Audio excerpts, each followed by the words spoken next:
Innal hamdalillah nasta'inuhu wa nastaghfiruh wa nu'minu bihi wa natawakkalu alayhi wa na'udzu bihi min shururi anfusina wa min sayyiati a'malina man yahdihillahu fala mudilla lahu wa man yudlil fala hadiya lahu أشهد أن لا إله إلا الله وحده لا شريك له وأشهد أن سيدنا ومولانا محمدا عبده ورسوله اللهم صل وسلم وبارك عليه وعلى آله وأصحابه والتابعين لهم إلى يوم القيامة أما بعد فقد قال في كتابه الكريم إن الذين قالوا ربنا الله ثم استقاموا تتنزل عليهم الملائكة ألا تخافوا ولا تحزنوا وأبشروا بالجنة التي كنتم توعدون نحن أولياؤكم في الحياة الدنيا وفي الآخرة ولكم فيها ما تشتهي أنفسكم ولكم فيها ما تدعون نزلا من غفور رحيم ومن أحسن قولا ممن دعا إلى الله وعمل صالحا وقال إنني من المسلمين ولا تستوي الحسنة ولا السيئة ادفع بالتي هي أحسن فإذا الذي بينك وبينه عداوة كأنه ولي حميم وما يلقاها إلا الذين صبروا وما يلقاها إلا ذو حظ عظيم. Hadirin yang dimuliakan Allah SWT, Allah Subhanahu wa Ta'ala lah yang telah mendatangkan kita ke dunia ini. Kita dulu tidak ada, kemudian Allah datangkan kita ke dunia ini.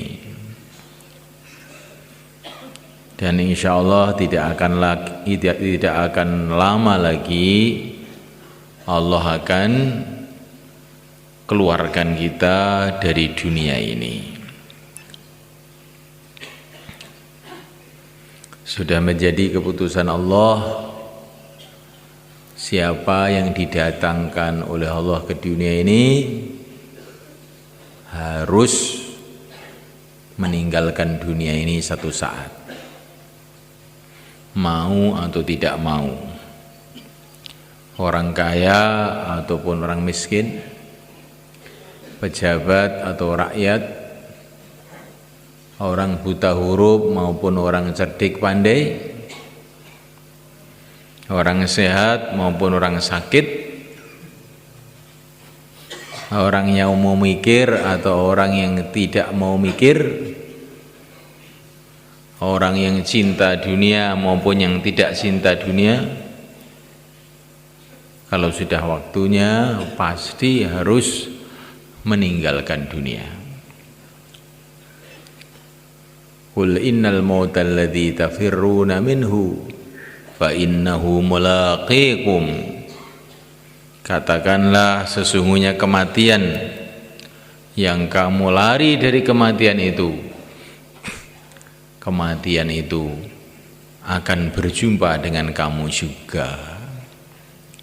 Tidak ada yang bisa mengelak. Hadirin dimuliakan Allah Ta'ala, Allah lah yang telah mendatangkan kita ke dunia ini.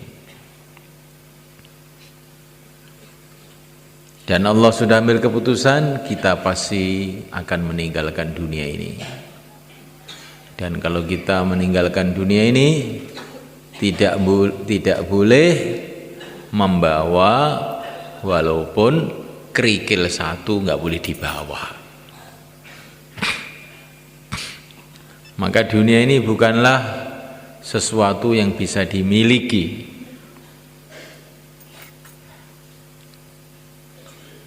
Manusia itu di dunia ini cuma giliran-giliran saja. Giliran-giliran di dunia ini. Nggak ada manusia yang bisa memiliki dunia ini. Ini tanah hak milik saya. Itu kan perasaan kamu. Itu bukan hak milik kamu.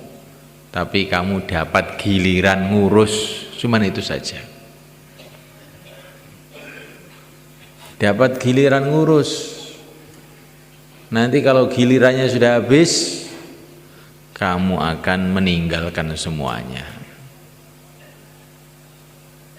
Maka orang yang merasa bisa memiliki dunia ini adalah orang yang bodoh. Dunia ini nggak bisa dimiliki siapa saja selain penciptanya sendiri. Allah Subhanahu wa ta'ala lah pemilik yang hakiki, pemilik yang sebenarnya. Kita dapat giliran beberapa saat di dunia ini karena Allah hendak menguji kita. Kalau kita dalam giliran di dunia ini menggunakan dunia ini sesuai dengan agama Allah, maka kita dapat ridha Allah, kemudian kita akan masuk dalam surga Allah. Tetapi kalau ketika kita mendapatkan giliran di dunia ini, kita menggunakan kehidupan kita menggunakan dunia ini bukan sesuai yang diperintahkan oleh Allah Subhanahu wa ta'ala, maka kita akan meninggalkan dunia, dapat murka Allah. Hari ini muliakan Allah Ta'ala, Allah yang telah mendatangkan kita ke dunia ini. Allah yang telah mendatangkan kita ke dunia ini. Untuk apa kita didatangkan oleh Allah ke dunia ini? Tugas yang pertama, yang paling utama, begitu kita datang ke dunia ini, harus mengenal Allah, mengenal yang menciptakan dunia ini. Maka sebelum kita kenal dengan apa saja, begitu kita lahir di dunia ini, maka diperintahkan oleh Nabi, diperintahkan oleh utusan Allah untuk kita ini dikenalkan kepada Allah. Maka bayi baru lahir, telinga kanan, telinga kiri dikumandangkan Allahu Akbar, Allahu Akbar, Allah Maha Agung, Allah Maha Agung. Sebelum kenal dengan ayahnya, dikenalkan dulu dengan yang menciptakan ayahnya. Sebelum kenal dengan ibunya, dikenalkan dulu dengan yang menciptakan ibunya. Sebelum kenal dengan dunia, dikenalkan dulu dengan yang menciptakan dunia. Inilah kewajiban kita pertama. Ini kewajiban pertama yang terpenting. Mengenal Allah. Sehingga kita ini merasa hamba Allah, merasa tinggal di bumi Allah, di bawah kolong langit Allah, makan rizki dari Allah, minum minuman dari Allah, menghirup udara dari Allah. Sehingga kita punya sikap hidup menghambakan diri kepada Allah. Itulah makna la ilaha illallah. Kita ini miliknya Allah. Kita sudah biasa mengatakan ini rumah saya, ini sawah saya, ini ladang saya, sampai kita lupa kamu ini milik siapa. Kamu ini milik siapa? Lupa kita ini, jarang bertanya itu. Yang kita pikirkan rumah saya, sawah saya, harta saya, dunia saya, Kamu itu loh milik siapa? Kamu ini miliknya Allah. Mulai pucuk kuku kamu sampai pucuk rambut kamu, semua milik Allah. Kamu tidak punya apa-apa.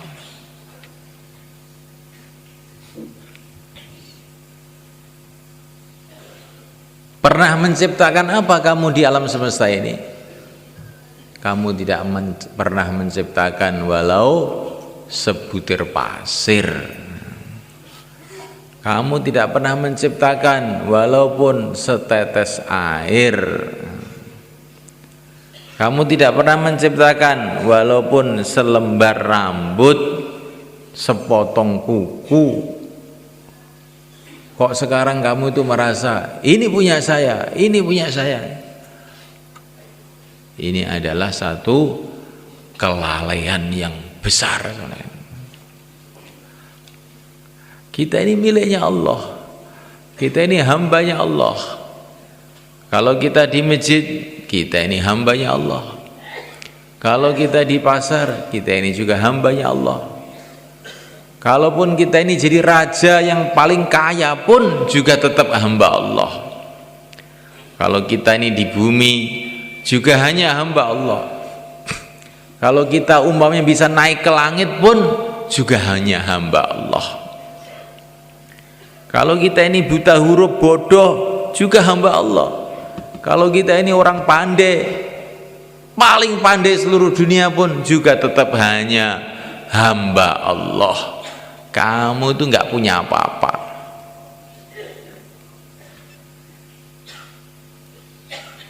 Maka kalau orang itu cerdas, kalau orang itu mau berpikir, di rumah yang dipikir bagaimana menghambakan diri, bagaimana taat kepada Allah. Di sawah yang dipikir bagaimana menghambakan diri kepada Allah.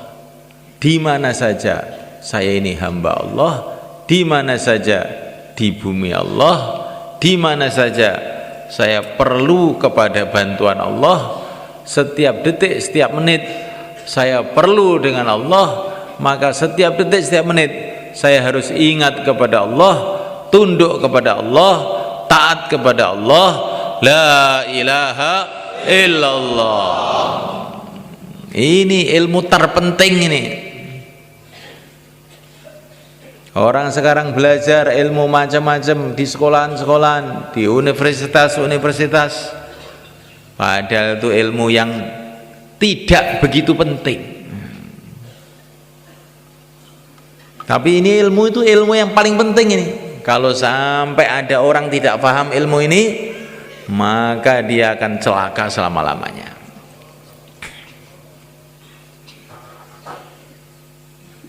Ilmu mengenai keagungan Allah, ilmu yang membuat dia merasa dia ini hamba Allah, ilmu yang membuat dia ini merasa sebagai miliknya Allah, tidak bisa apa-apa tanpa Allah, sehingga siang malam taat kepada Allah. Ini ilmu yang terpenting. Maka seorang ulama menggambarkan pada waktu liburan tahunan, maka anak-anak pelajar, mahasiswa dari berbagai-bagai fakultas telah pergi liburan naik kapal pesiar. Nakodanya, sopirnya kapal itu orang kampung, orang Temboro yang nggak pernah sekolah. Sedangkan penumpangnya orang pinter-pinter, ada yang doktor, ada yang profesor, ada yang ahli ini, ahli itu, macam-macam lah. Akhirnya mereka berlayar naik kapal menuju ke lautan lepas, ke tengah lautan. Maka anak-anak muda, mahasiswa-mahasiswa tadi bertanya kepada nakoda, sopirnya kapal itu, "Mbah, pernah sekolah, Mbah?" "Tidak." Pernah belajar kedokteran?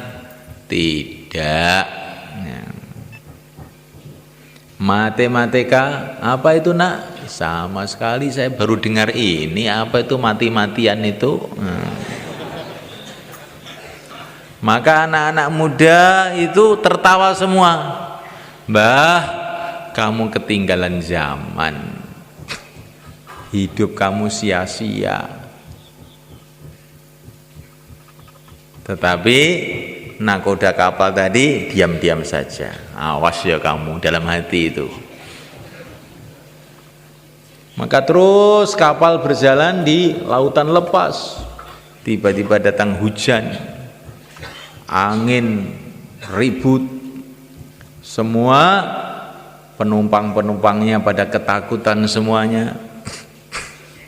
Kemudian nakoda itu bilang, anak-anak, kamu pernah belajar ilmu berenang atau tidak? Wah, tidak pernah, Mbah, tidak pernah. Hidup kamu sia-sia, katanya. Sekarang ilmu kedokteran kamu, matematik kamu, semua ilmu kamu yang kamu pelajari di sekolahan itu enggak ada gunanya. Karena sebentar lagi kapal ini akan karam, tenggelam, yang bisa berenang cuma saya saja. Kamu akan mampus semuanya. Katanya nakoda dari Temboro tadi. Ini gambaran malaikat. Ilmu ini dipelajari, tapi ilmu mengenai la ilaha illallah tidak dipelajari. Maka seperti itu nasibnya. Walaupun kamu pinter segala bidang, tengah lautan nggak bisa berenang, delep mati kamu.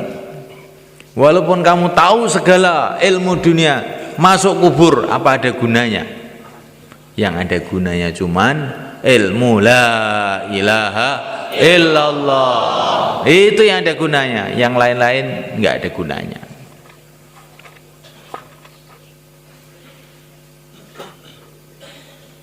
Saya punya ijazah S3, S4.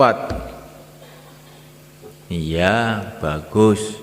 Tapi kamu la ilaha illallah paham apa enggak? Kalau ini enggak paham betul, enggak mantep betul, semua ilmu kamu tidak ada gunanya.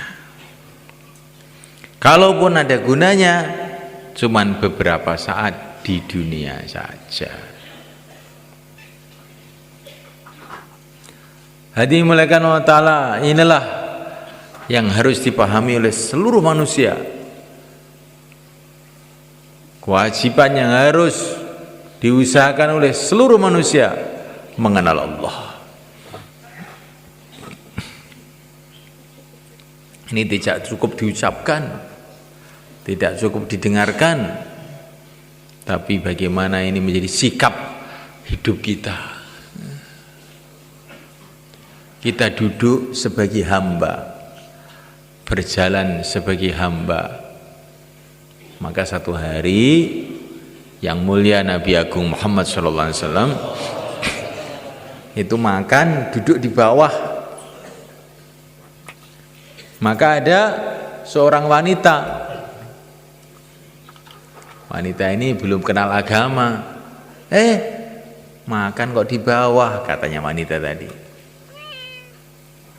Maka wanita tadi mengatakan, makan kok di bawah, kayak hamba saja, katanya wanita itu tadi. Maka Nabi mengatakan kurang lebihnya, memang saya hamba, saya duduk seperti duduknya hamba, makan seperti makannya hamba. Jadi gayanya hamba itu lain. Wa ibadur rahmanil ladzina yamshuna 'alal ardi hauna. Kalau berjalan dengan penuh tawadhu, penuh andap asor, penuh rendah hati, ana hamba. Saya ini hamba Allah, berjalan di bumi Allah, senantiasa dipandang oleh Allah, didengar oleh Allah, bagaimana saya bersikap yang tidak baik? Wa idza khatabahumul jahiluna qalu salama. Ini sifatnya hamba Allah. Kalau diajak bertengkar oleh orang-orang jahil, assalamualaikum, sudah. Tidak melayani kejahilan orang-orang jahil itu. Di depan Allah kok bertengkar. Di depan Allah kok bertengkar. Wa idza khatabahumul jahiluna qalu salama. Assalamualaikum. Kalau diajak bertengkar begitu. Yang mulai kan kata para ulama, kalau kita mengucapkan assalamualaikum itu setan-setan pada lari. Nah, yang ngajak tengkar-tengkar itu setan biasanya. Promotornya ini, panitianya itu setan, orang-orang bertengkar itu. Maka kalau ada orang bertengkar, assalamualaikum, terus tinggalkan aja. Salamul mufaraqah, salam untuk berpisah. Ini hamba. Sekarang kita duduk di masjid ini, duduk sebagai hamba. Hamba Allah mendengarkan cerita mengenai keagungan Allah. Kira-kira sikapnya bagaimana? Perhatikan yang sungguh-sungguh. Hamba Allah diajak bicara mengenai keagungan Allah, kok ngantuk? Ini namanya tidak sesuai. Tidak sesuai. Itu telinga itu milik Allah, bukan milik kamu. Ditempelkan di kepala kamu tuh supaya bisa dengar agama Allah. Lah kok malah tidur? Itu nanti telinga kamu gimana?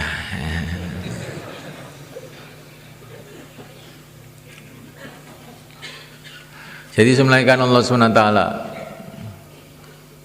duduk sebagai hamba. Kayak sholat, berdiri menundukkan kepala, ruku, sujud. Sholat itu melupakan pengejawantahan. Nah, realisasi, menampakkan bahwa kita ini betul-betul hamba. Berdiri, menunduk, ruku, sujud, merengek-rengek, berdoa. Lah yang dikehendaki bukan hanya waktu sholat saja, kita ini merasa sebagai hamba. Di luar sholat pun kita hamba Allah. Dimanapun kita adalah hamba Allah. Maka dimanapun kita pakai adab yang telah diajarkan oleh Allah melalui utusan Allah, Nabi Agung Muhammad SAW. Nah, mulai karena Allah, kemudian kewajiban kita yang kedua adalah mengenal pimpinan kita. Allah telah memberikan kepada kita ini pimpinan yang sebaik-baiknya pimpinan. Sayyidul Anbiya wal Mursalin, pimpinan dari seluruh nabi, seluruh rasul. Kita harus kenal. Orang kalau nggak kenal pimpinannya bagaimana? Kalau orang Indonesia tidak kenal dengan presiden Indonesia, dianggap aneh. Ini mesti orang dungu, mesti orang sinting. Orang Indonesia nggak tahu presiden Indonesia. Lebih sinting lagi kalau manusia tidak kenal dengan Rasulullah SAW. Lebih sinting lagi. Kalau tidak kenal dengan pimpinan Indonesia, itu ya risikonya itu cuman kecil di dunia ini saja. Tapi kalau tidak kenal dengan Rasulullah sallallahu alaihi wasallam, resikonya celaka selama-lamanya. Ya harus ini. Namalakan Allah SWT. Setelah kenal dengan pimpinannya, ikuti kehidupan dia. Ikuti arahan beliau. Ini kewajiban kita nih. Allah telah memilih untuk kita sebaik-baiknya Nabi, sebaik-baiknya Rasul, yang punya berjuta-juta keistimewaan, bukan beribu-ribu, berjuta-juta, bahkan lebih dari itu. Nabi ini punya keistimewaan yang tidak bisa kita hitung. Kita tahu keistimewaan Nabi Musa, bagaimana mukjizat-mukjizatnya Nabi Musa, sehingga Fir'aun dan seluruh pasukannya tenggelam ke laut kayak tikus. Bagaimana kita tahu mukjizat-mukjizatnya Nabi Ibrahim, sehingga api pun jadi sejuk dan menyelamatkan. Bagaimana kita tahu mukjizat-mukjizatnya Nabi Soleh, batu pun keluar unta.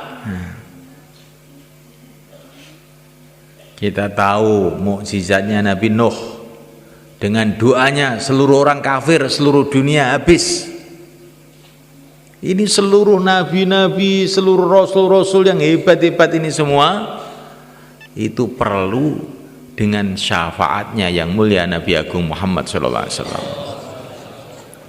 Dan semua nabi-nabi ini ketika diangkat menjadi nabi, dikasih tahu oleh Allah, kamu saya angkat jadi nabi, tapi kamu harus ingat, kalau Nabi Muhammad saya utus, kamu jadi makmum saja.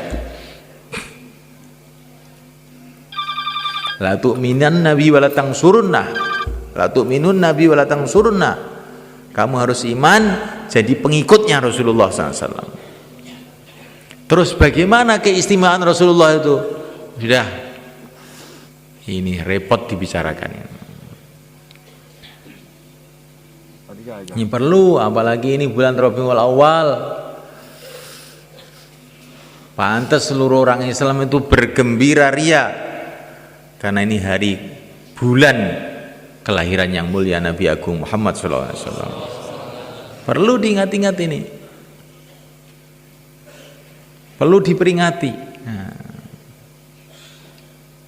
Dan memperingatinya macam-macam cara, tapi ya cara yang paling bagus keluar 4 bulan, insyaallah kan.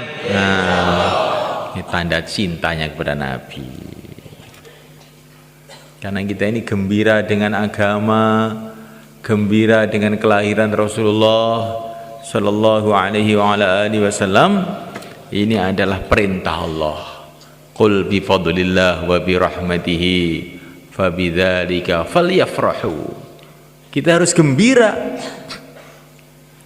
dengan kelahiran Nabi, karena tidak ada anugerah yang lebih besar yang Allah berikan kepada kita setelah iman melebihi diutusnya Rasulullah sallallahu alaihi wasallam untuk membimbing kita menuju ridha Allah, menuju surga Allah.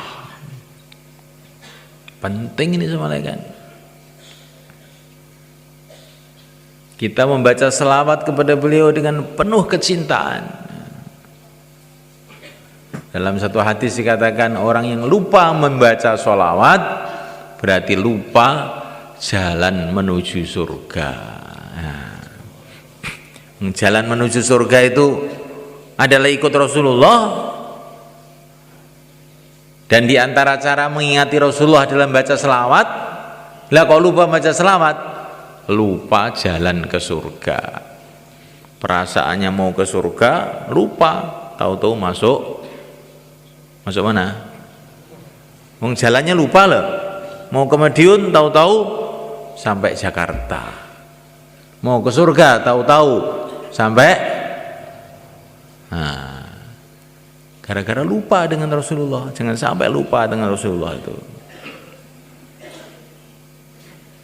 Makanya para ulama bulan Rabiul Awal bikin peringatan Maulid Nabi. Ini bagus ini. Bagian dari perintah Allah ini. Fadzakirhum bi ayyamillah.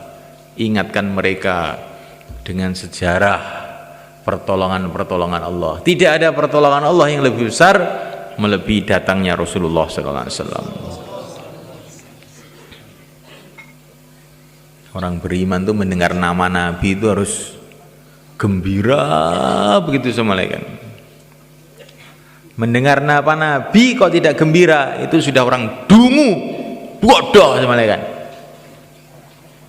Para sahabat dulu sakit keras mendengar nama Nabi, namanya tok disebut, ya Muhammad, langsung lari sembuh kan.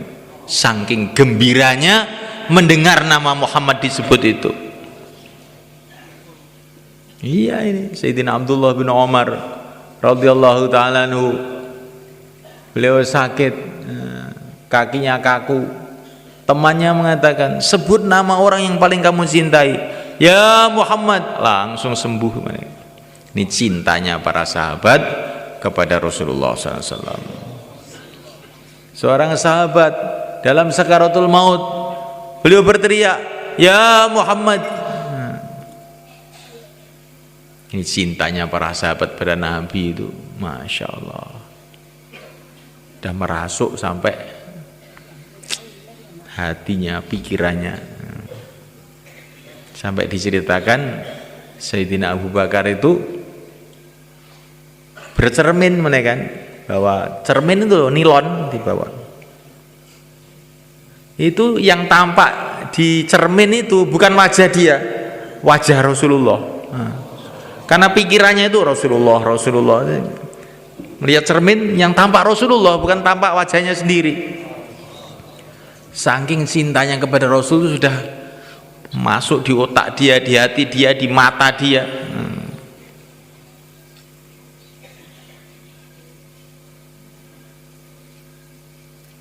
Nah ini semuanya kan kita renungi. Karena orang itu derajatnya naik di sisi Allah. Pertama karena imannya, kedua karena amalnya. Tapi ada lagi yang ketiga ini, karena kecintaannya kepada Rasulullah. Walaupun amalannya lemah, tapi kalau cintanya kepada Rasul itu kuat, nanti derajatnya bisa melejit naik ke atas.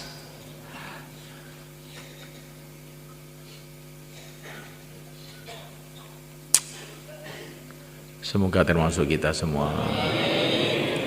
Cinta kepada Rasulullah, akhirnya cinta kepada sunnah-sunnahnya, cinta kepada perjuangannya, cinta kepada umatnya, cinta dengan segala sesuatu yang berhubungan dengan Rasulullah, termasuk cinta kepada ilmunya Rasulullah. Akhirnya senang taklim, senang ngaji.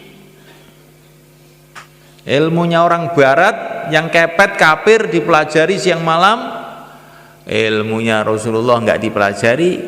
Ini adalah orang yang keliru. Ilmu-ilmu dunia dibangga-banggakan, ilmunya Rasulullah enggak dipelajari, orang yang rugi sebenarnya.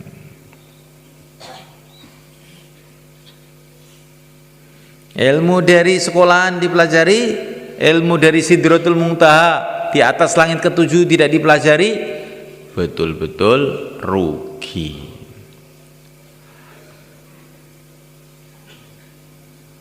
Ilmunya manusia biasa dipelajari, ilmunya orang yang luar biasa, utusan Allah tidak dipelajari, betul-betul rugi.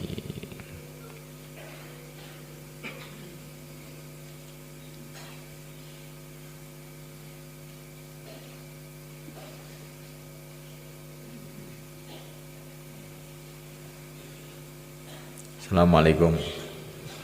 Coba kepalanya diangkat biar nggak rugi kamu. Nanti kalau kepalanya keberatan lagi ditarik lagi ya belakangnya itu. Ya. Tuh, depan kamu saya lihat tadi kok kepalanya kelihatannya keberatan. Diganti kacang hijau aja. Diganti kacang hijau biar ringan.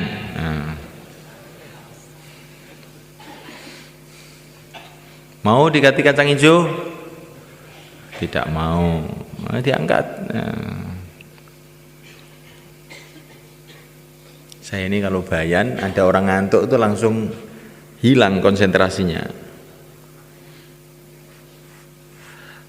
Karena kata para ulama itu kalau orang itu berbicara dengan orang yang tidur itu sebetulnya dia ini gimana? Orang tidur kok diajak bicara itu supaya yang salah itu yang bicara apa yang tidur? Yang salah itu yang bicara apa yang tidur? Coba ada orang tidur kamu ajak bicara, mana yang salah?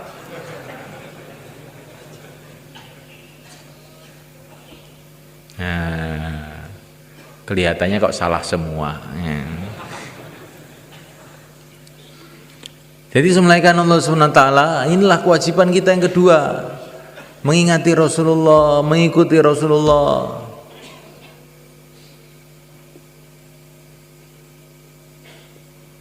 Siapa yang mau dipimpin oleh Rasulullah, beruntunglah dia dunia akhirat. Kalau tidak mau dipimpin Rasulullah, oleh Allah akan diserahkan, ini sudah saya kasih pimpinan, sebaik-baiknya pimpinan, kok nggak mau dipimpin, maka oleh Allah akan diserahkan kepada pimpinan yang buruk, yang kejam, yang jahat, yaitu iblis laknatullah alaih. Jadi orang itu kalau nggak mau dipimpin Rasulullah, akhirnya dipimpin iblis.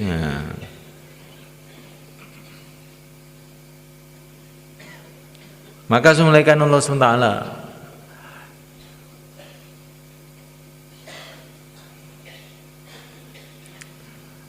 tidak ada jalan menuju ridha Allah SWT selain jalan yang ditunjukkan oleh Allah sendiri, yaitu jalan yang dibawa Rasulullah SAW. Dan Rasulullah telah menyampaikan jalan ini kepada sahabat-sahabat beliau. Dan para sahabat telah menyampaikan jalan ini kepada orang-orang setelahnya. Terus turun-temurun para ulama-ulama. Nah, ini sudah janji daripada Allah untuk nabinya. Tidak ada nabi lagi setelah baginda Muhammad sallallahu alaihi wasallam. Tapi akan senantiasa ada di kalangan umat ini yang membawa ilmunya Nabi, perjuangannya Nabi terus akan ada, berganti-ganti, bergilir-gilir sampai kiamat. Yakhlufu hadzal ilma min kulli khalfin uduluhu, akan senantiasa ada yang membawa ilmunya Nabi itu terus sampai kiamat. Jadi umat ini beda dengan umat-umat dulu. Umatnya Nabi Musa, ditinggal Nabi Musa terus pada rusak semua, sampai datang Nabi Isa, sampai datang nabi-nabi setelah itu baru diluruskan. Kalau umat ini nggak ada nabi lagi, nggak ada rasul lagi, tapi Allah senantiasa membangkitkan orang-orang untuk meluruskan umat ini. Maka dalam hadis-hadis itu sudah dijelaskan mulai kan, akan lahirnya Al-Imam Asy-Syafi'i itu sudah ada hadisnya itu di Hilyatul Auliya itu, karangannya Al-Hafidz Al-Asbihani, sudah ada ceritanya itu. Akan lahirnya Al-Imam Malik, sudah ada ceritanya itu. Maksudnya supaya umat ini tidak kecewa, wah sudah nggak ada nabi lagi, nggak ada rasul lagi, terus bagaimana? Oh, walaupun nggak ada nabi lagi, nggak ada rasul lagi, akan ada terus orang-orang yang menegakkan agama dan membawa ilmu agama ini turun temurun sampai kiamat. Semoga kita, anak cucu kita dipilih oleh Allah. Jadi ada terus itu. Kalau zaman dulu Nabi wafat, ganti Nabi lagi, Nabi wafat, ganti Nabi lagi. Kalau ini umat ini enggak, umat yang dia selalu bangkit. Jadi kalau kita nggak mau bangkit, bukan terus perjuangan umat ini mandek, enggak. Allah akan membangkitkan orang lain. Wa in tatawallau yastabdil qauman ghairakum tsumma la yakunu amsalakum. Kamu enggak mau, Allah akan gerakkan orang lain. Allah punya makhluk banyak. Maka kita ini mengamalkan agama, memperjuangkan agama itu dengan syukur. Allah pilih saya untuk mengamalkan agama. Jangan merasa berjasa, saya sudah berjasa mengamalkan agama. Jangan bilang begitu. Allah tidak perlu jasa siapa saja, Allah tidak perlu siapa saja. Kita ini dapat jasanya Allah, bukan kita berjasa kepada Allah. Yamunnuna 'alaika an aslamu qul la tamunnu 'alayya islamakum balillahu yamunnu 'alaikum. Nah, ada orang-orang yang merasa berjasa kepada Nabi karena mereka masuk Islam.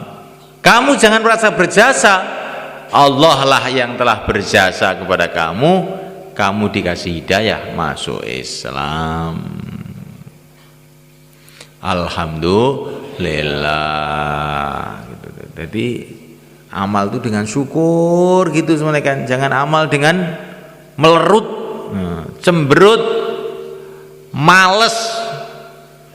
Nah, itu namanya itu tidak syukur. Nanti kalau kita ini amal dengan tidak syukur, bisa-bisa amalan kita ditolak.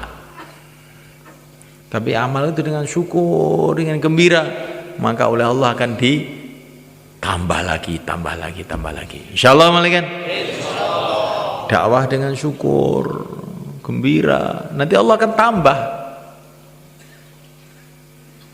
Allah akan tambah barokahnya, Allah akan tambah temannya. Kalau syukur, dapat satu teman disyukuri, Masya Allah. Dulu Nabi Nuh usaha dakwah 12 tahun kurang lebih baru dapat satu orang. Saya 2,5 jam sudah dapat banyak orang, maka disyukuri. Insyaallah malaikat. Oleh Allah akan tambah-tambah. Ibadah disyukuri. Sholat itu dengan syukur, dengan gembira. Masya Allah. Saya diizinkan oleh Allah untuk menghadap kepada Allah, gembira betul. Maka insya Allah sholat kita ini nilainya akan ditambah-tambah oleh Allah. Kita ini sekarang tiap hari sudah sholat, rasanya sudah pinter sholat, 2 menit selesai, ya pinter, udah apal semua. Tapi kalau kita ini melihat sholatnya orang-orang dulu, cuma kan, sholatnya para nabi, sholatnya para sahabat, sholatnya para wali-wali Allah, kita ini rasanya belum bisa sholat. Sayyidina Anas bin Malik radhiyallahu ta'ala anhu ini petani semuanya kan, dapat laporan dari pembantunya sawahnya kering, langsung Allahu Akbar. Bukan sawahnya kering terus langsung cari air, enggak, Allahu Akbar. Sholat 2 rakaat. Bagaimana? Sudah ada hujan? Belum. Sholat lagi, Allahu Akbar. Sudah ada hujan? Belum. Ini ada mendung dikit. Nah, Allahu Akbar. Sudah ada hujan? Sudah. Coba kamu lihat hujannya sampai mana. Oh ternyata yang hujan sawah kita tok, yang lain-lain nggak ada hujan. Itu sholatnya Sayyidina Anas. Sayyidina Anas ini termasuk pemudanya para sahabat. Ini beliau ini 10 tahun baru masuk Islam, umur 10 tahun masuk Islam, kemudian khidmat di rumah Rasulullah SAW, khidmatnya selama 10 tahun juga. Jadi zaman Rasulullah masih hidup, Sayyidina Anas ini dianggap masih anak kecil. Tapi salatnya kayak begitu itu. Bagaimana salatnya Sayyidina Abu Bakar, salatnya Sayyidina Umar, salatnya Sayyidina Utsman? Nggak bisa di. Pokoknya kesimpulannya kita ini belum bisa sholat, ngeringnya gitu.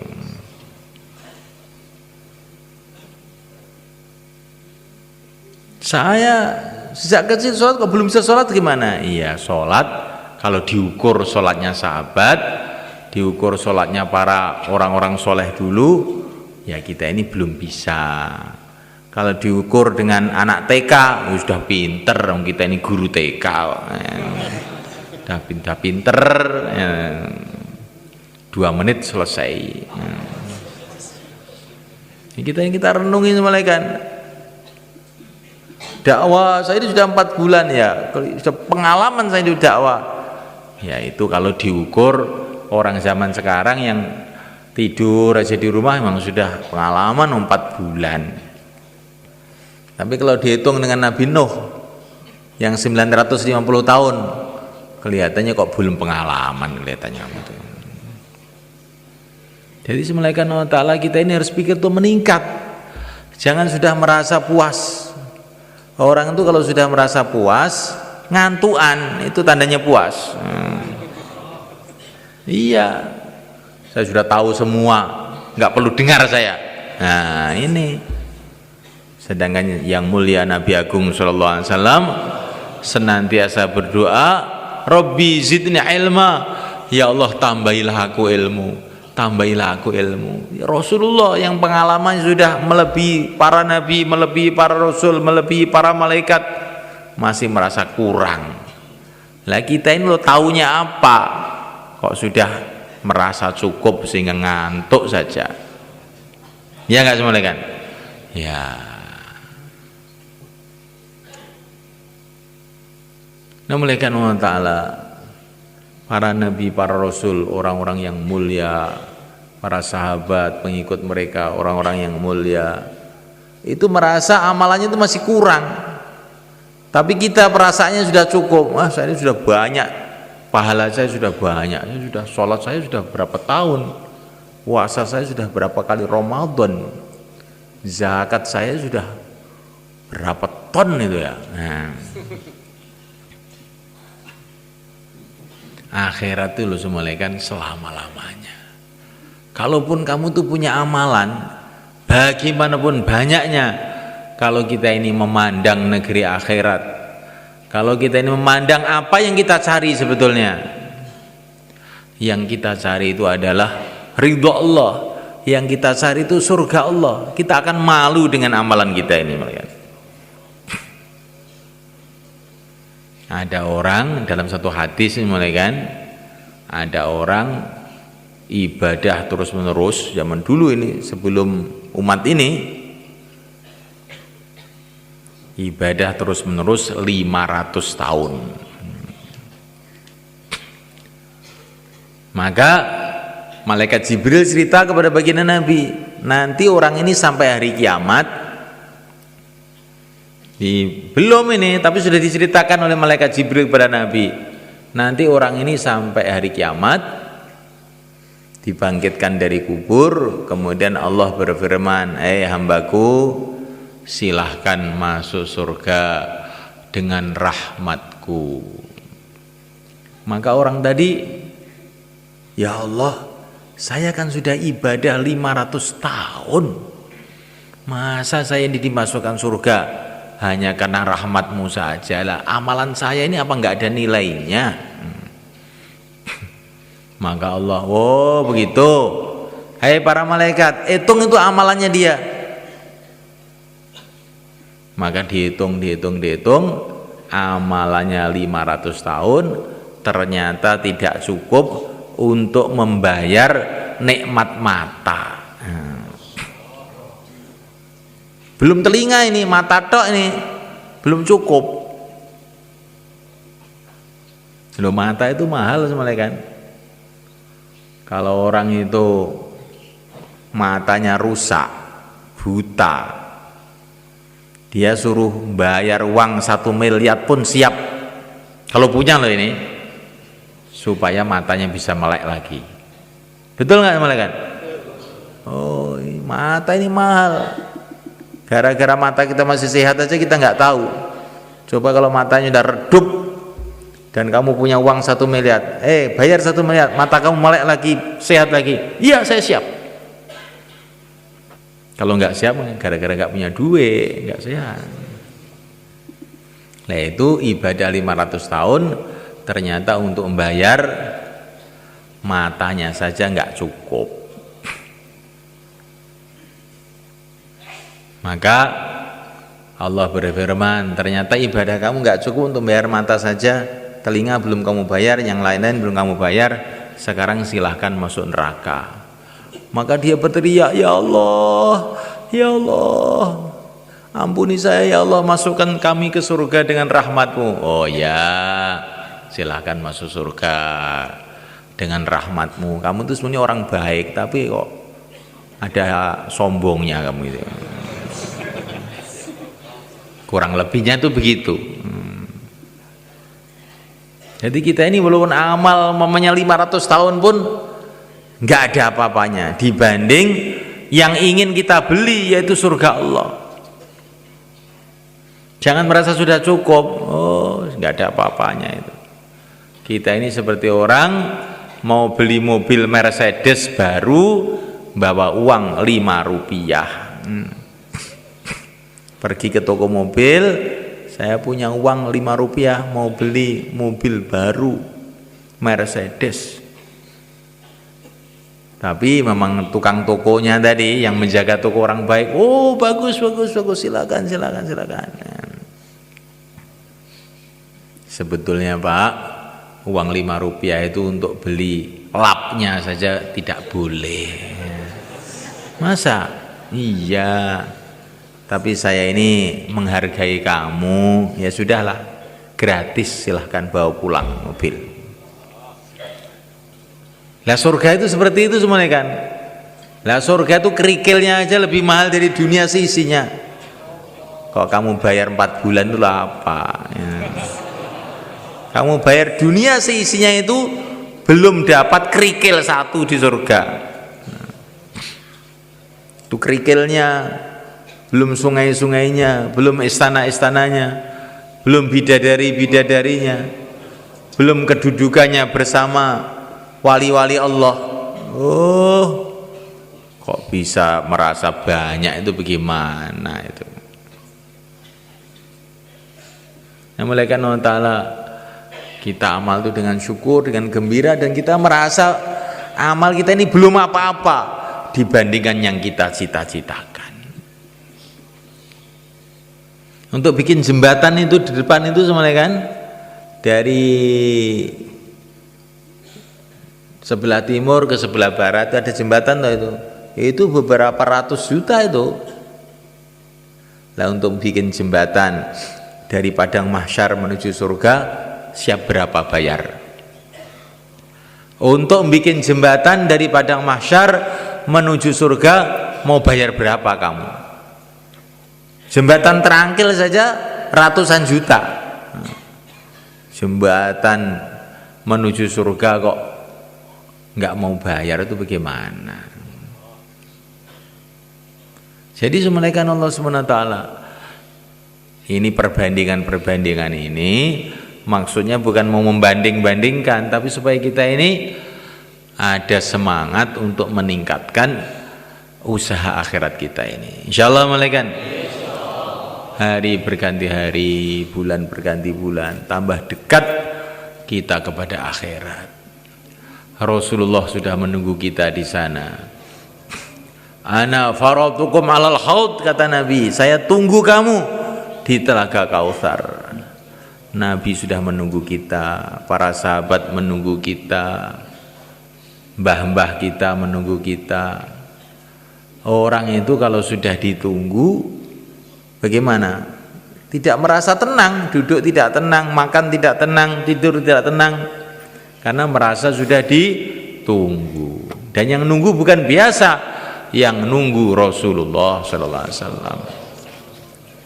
Lah supaya kita ini bisa Jumpa di sana bagaimana? Ikuti jalannya Rasulullah. Jalannya Rasulullah itu apa? Qul hadhihi sabili ad'u ila Allah. Jalannya Rasulullah adalah kita ceburkan diri kita ini dalam perjuangan dakwah. Insyaallah malaikat. Kalau kita ceburkan diri kita dalam perjuangan dakwah yang merupakan jalan hidupnya Rasulullah, insyaallah nanti bertahap-tahap, tambah hari tambah dekat dengan Rasulullah di sana. Insyaallah malaikat. Tapi kalau kita ini tidak mengambil jalannya Rasulullah, bagaimana kita akan bisa berjumpa sama Rasulullah malaikat? Wong jalannya lain-lain. Kita bisa jumpa Rasulullah, syarat utama jalannya harus sama. Jalannya apa? Qul hadhihi sabili ad'u ila Allah. Jalan hidupku adalah mendakwahkan agama Allah. Insyaallah malaikat. Maka bagaimana supaya kita bisa ngambil jalan ini? Langkah pertama, kita siapkan waktu 4 bulan untuk supaya membelokkan hidup kita ini ke jalannya Rasulullah ini. Insyaallah malaikat. Ini langkah pertama. Siapa yang datang 4 bulan, silakan berdiri ke selatan. Monggo. Yang niatnya 40 hari sekarang ditingkatkan jadi 4 bulan. Silakan malaikat. Monggo, bismillah. Monggo. Yang niatnya 40 hari tingkatkan 4 bulan. Insya Allah kalau kita ini dalam amalan agama terus menerus selama 4 bulan, amalan agama itu akan tertanam mantep dalam hati sehingga mudah istiqomah sampai mati. Itulah kesuksesan. Itu maksudnya 4 bulan itu begitu, supaya ngamalkan agama ini betul-betul mantep istiqomah sampai mati. Langkah pertamanya 4 bulan. Silakan malaikat, monggo. Nah, yang mau 4 bulan silakan berdiri ke selatan sana. Ah, niko. Wis padha gerudukan niko. Ayo yang terus. Ngadeg soyo, monggo. Ah, monggo. Ah, insyaallah. Ah. Monggo. Ah, teman-temannya itu. Ah, teman-temannya. Nggih, Mbah. Saman kanca-kanca sampean niku. Kemudian yang 40 hari juga semuanya kan. Wah, nih semua sini sebelah. Bismillahirrahmanirrahim. Bismillahirrahmanirrahim. 40 hari, monggo. 40 hari, monggo. Alhamdulillah, monggo. Silakan.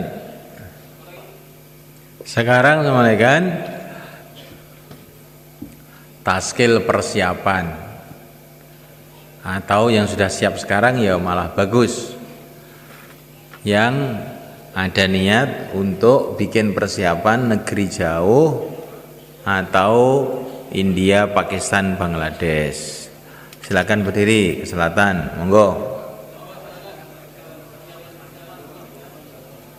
Persiapan negeri jauh India, Pakistan, Bangladesh, monggo. Insyaallah semua niat semuanya kan. Kita kumpul dengan daerahnya masing-masing, zonnya masing-masing. Kemudian kita merencanakan kapan mau 4 bulan, mau 40 hari dalam negeri. Termasuk kita akan membuat jamaah-jamaah jalan kaki. Selagi kita dalam persiapan, kita senantiasa akan dapat pahala perjuangan, malaikat. Maka buat persiapan-persiapan. Jamaah Januari, Februari, Maret, April, Mei, Juni, begitu. Insyaallah malaikat. Sebelum kumpul dengan daerahnya masing-masing, sekarang 4455. Apa yang disampaikan tadi diulang-ulang coba. Nah, kamu yang ngantuk itu coba ulang-ulang itu. Itu kelihatan aja kamu, walaupun pakai kacamata kelihatan ngantuknya. Apa tadi yang kamu dengar? Diulang-ulang. Karena orang itu kalau bicara jadi mikir.